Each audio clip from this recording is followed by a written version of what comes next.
Okay, in this tutorial, we're going to show you the multiple different ways to run an accounts receivable ledger card.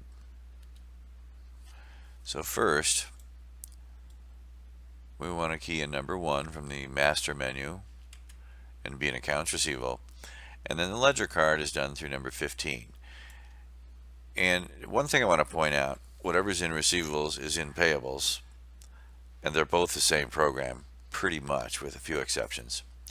And they just open a different set of files, so whatever I show you in the one applies to the other. So that being said, I'm going to go to number 15, and I've got a customer pre-picked out for this, and I'm going to just show you the different ways to run this. 1612, and by hitting return it just comes up to the same customer. Like I'm just going to run one ledger card. If I were doing everything, I could do a specific class of customer, like the ones that do discounts, etc.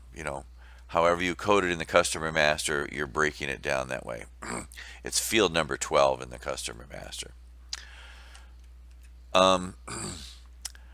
And also this balance forward date, this says, hey, only show me, in fact I'm going to do that first, 01012015 to 10312015. And what that's going to do is show me a balance forward of any activity up to that date. It's going to suppress the activity, and then it's going to show me the activity between these two date ranges. And also we have a history file. You're going to have the same result. Like if you got 5 or 10 years worth of data on a customer, you don't want that ledger page, the ledger card, to be 70 pages deep. So what we do is transfer the paid activity to history. And if you want to see it, you answer yes to this, and it will show the same invoices, but it'll have a little H next to it saying that it was in history.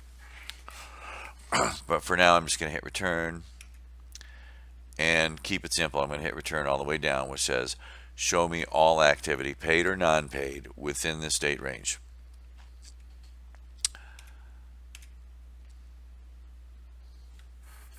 And just take a second. There we go. Okay, so here's my balance forward, that very first line item.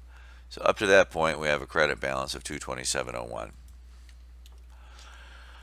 And the way that this looks, it looks like how you would do a checkbook.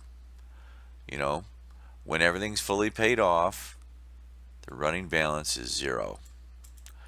And here's your invoices, and there's your check, and it goes all the way down, and you have a 0 ending balance.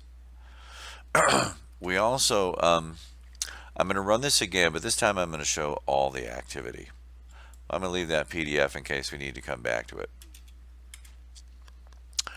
1612. This time I'm just going to hit return all the way down. Now this particular customer has all their history done, and it's fully paid. There's no open balance here. So I have a different customer for another example here. And that flash you're seeing is when it's switching between that PDF and that one. Okay, so the thing I want to point out, there's your billings year to date, and there's your invoice date, your invoice number, the check that paid this invoice, and how many days it took to pay it. And this recon code, or reconciliation code, is the month that that check was applied against a particular invoice. Case in point, if a salesman was paid commission on paid invoices only, we'd want, regardless of invoice date, we'd want the invoices that were paid in January. And that's why we have that letter code. So that being said, this is pretty much like a checkbook all the way down. But one thing that we do that's kind of unique is, let me get to the tail end of this report. We tally up the total number of invoices, and we also tally up the total amount of days it took to pay, and we come up with an average payment days. That way, when you're getting credit references, it's all there in the way of calculation. We also show the highest balance ever done credit-wise. We can establish credit limits, and if they exceed it, it'll stop and ask for an authorization number. I'll show that at another time. Okay, that being said, let's do another example. I'm going to do 15, and the same customer, 1612, and I'm going to give a cutoff date of 10/31/2015. This time I'm going to use a report format of the letter A, and that means show me the cash applied against every individual invoice. The report format is completely different, what you're going to see here. So I'm just going to hit return the rest of the way down.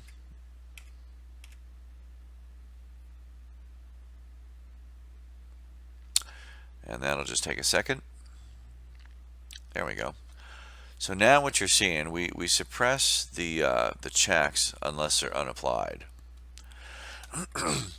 But this is an invoice, and there's the payment, the amount that was applied against that invoice from this check.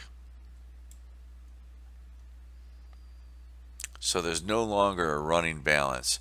If something's got a balance out there, it's partially paid.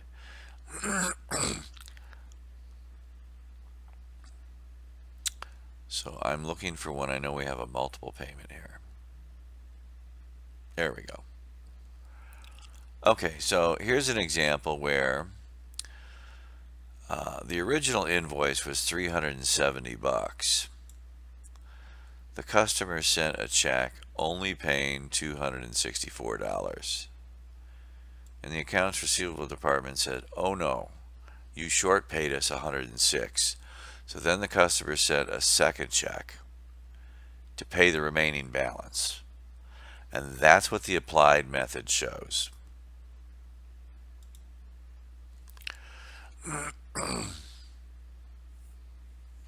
Okay, and there's no aging at the bottom because this is only paid activity.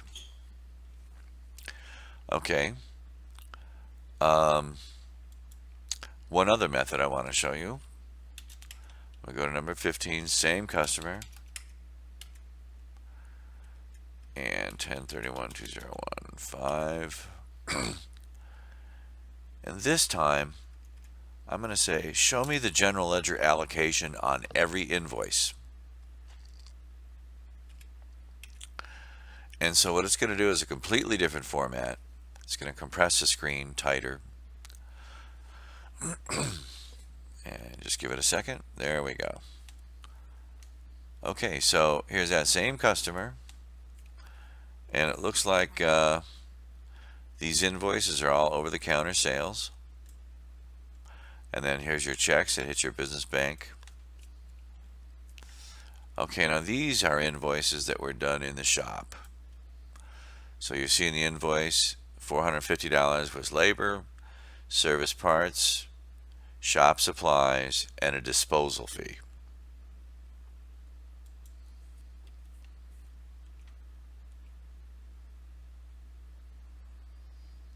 And it's not quite as neat as you'd like to see it maybe, but it gives you the general ledger allocation.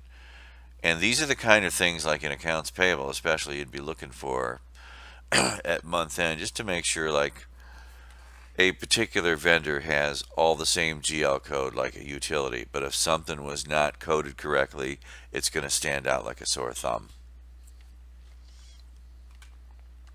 Okay, so that was that way.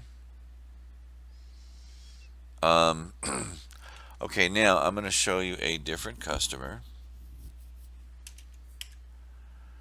and that is 12735, and I'm going to say 10/31/2015. Okay, and this way I'm going to show not the applied method, the long method. And what that means is just like you'd see in aging 30, 60, 90, we set up columns accordingly.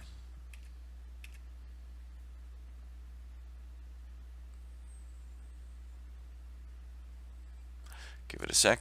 There we go. Okay, so what we're looking at now is here's some older invoices that are 242 days old. So they're in the 150 plus day column. Here's an invoice that is 61 days old. Therefore, it's in the 61 to 89 day column. That's what the long method means. It'll give you an aging breakdown accordingly. And let's see, does that pretty much cover what I need?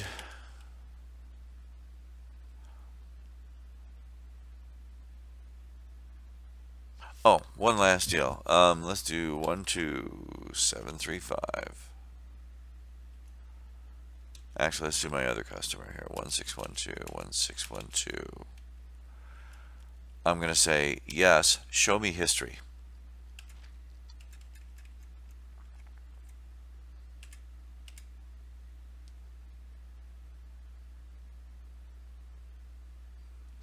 So here's a customer who has been a customer for a very long time. And the history is 13 pages. So what you'll see is the recon code and the letter H, meaning we moved it to history. And the transfer to history says, look at the check and follow the check number against all the invoices that it paid. And if they balance to zero, transfer them to history. Pretty straightforward. So that way, in this example, I mean, this goes back to 1999. This customer has been a customer for a very long time. And you're going to come up with the same ending result as far as an account balance, because the paid activity would eventually be zero and you only have open invoices. Well, we don't want to look at 13 pages. So what we do is transfer the paid activity to history. It's there if you want it with the punch of a button just by answering yes to history. And if you can look at how they pay over that period of time, this is a great way to do a credit reference. You may not want to show them that detail, but you certainly have that kind of detail at your fingertips. Our philosophy is never purge. Just keep it on hand and make it accessible. Okay, that pretty well wraps up the different ways you can do a ledger card. I hope that clears up any questions you might have. Thank you for watching.